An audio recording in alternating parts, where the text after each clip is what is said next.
We must do our job to ensure that the man currently occupying the Oval Office is held accountable to any and everything he has done. We do need to get to this breaking news out of the White House with Kristen Holmes. Kristen, I understand we have some legal breaking news.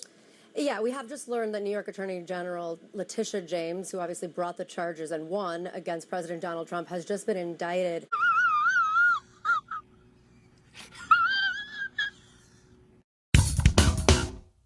Democrats celebrated Leticia James when she famously said no one is above the law, but apparently they didn't mean themselves, because now that she's been indicted on charges of bank fraud and false statements, now they're saying, oh, this is an example of malicious prosecution. And this, of course, is what's going to be pointed out by Scott Jennings over on CNN. All the hypocrisy being laid bare. But before we get to these clips, don't forget to like, comment, and subscribe on this video so we can break through the algorithms.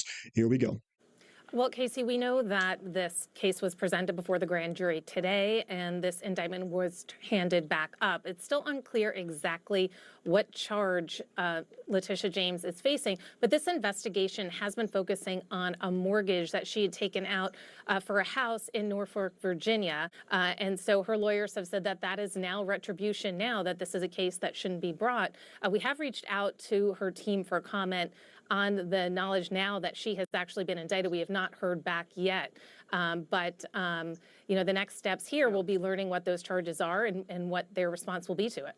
All right, Kara Scannell, thanks very much for that. And if we get more reporting, please do let us know. We'll be right back with you. Jonah Goldberg, you're our constitutional originalist at the table.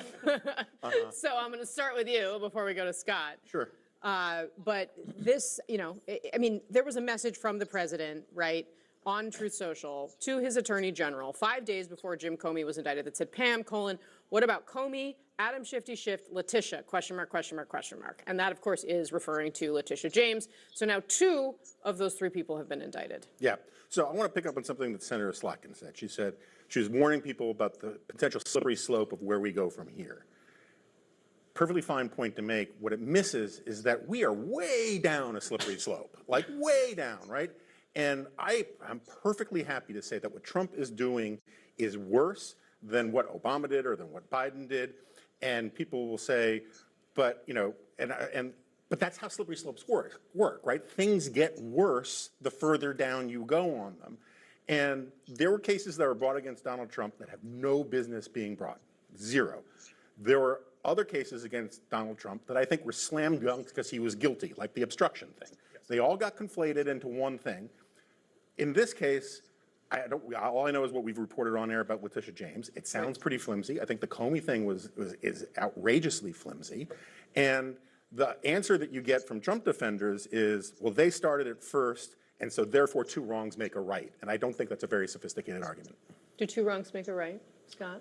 Well, the implication that I don't support the Constitution that you made notwithstanding. I did not see that. It gives me being an He's original. just famous for being a constitutional originalist. Here's what I think.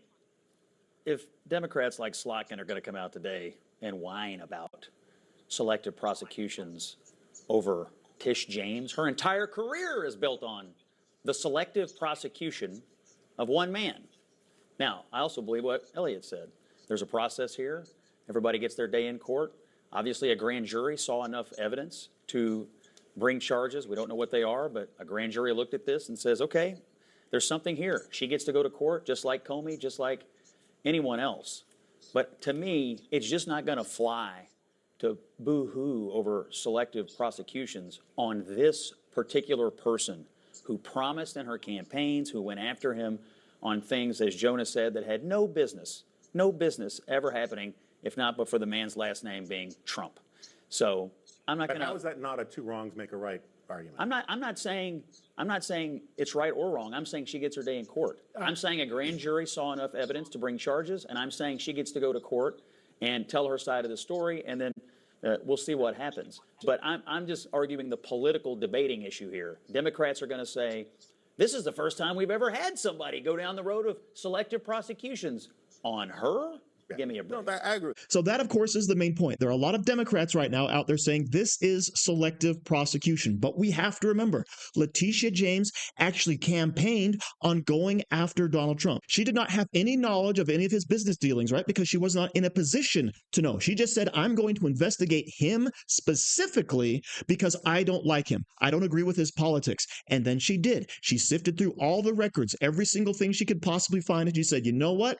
You overvalued your properties, you took out loans, and even though you paid them back and no one complained, we're going to go after you. Well, guess what? Okay, we're doing the exact same thing. And Jonah Goldberg brings up a good point, right? We don't want to have this two wrongs make a right. We don't want to be on this slippery slope. However, what are we actually doing? We're simply holding her to the exact same standard. And I personally feel that this is important because we want to ensure that future malicious prosecutors don't try to attempt the same thing. If there's a possibility of it happening to you, then obviously you wouldn't want to do it to someone else. And as Scott Jennings says, all you people out there complaining about this against Leticia James, give me a break. We apparently have it in writing where on a second mortgage application, she says, yes, this is my primary residence, even though it wasn't. And that to me is enough to go after her for, because that's just as strong an argument as she had against Donald Trump. And guess what? She got a conviction.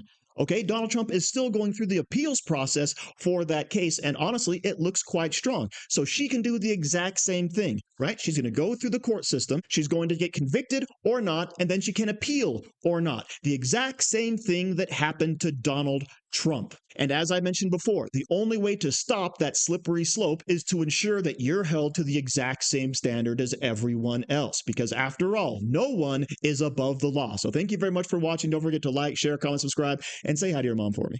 Do you like t-shirts? Of course you do. And now you can support the channel by buying an Angry Teacher t-shirt designed by me, Angry Teacher. So if you like America, if you like freedom, if you like liberty, then go ahead and click the link in the description where all designs, of course, are 100% mother approved. So enjoy yourself and find something you like today.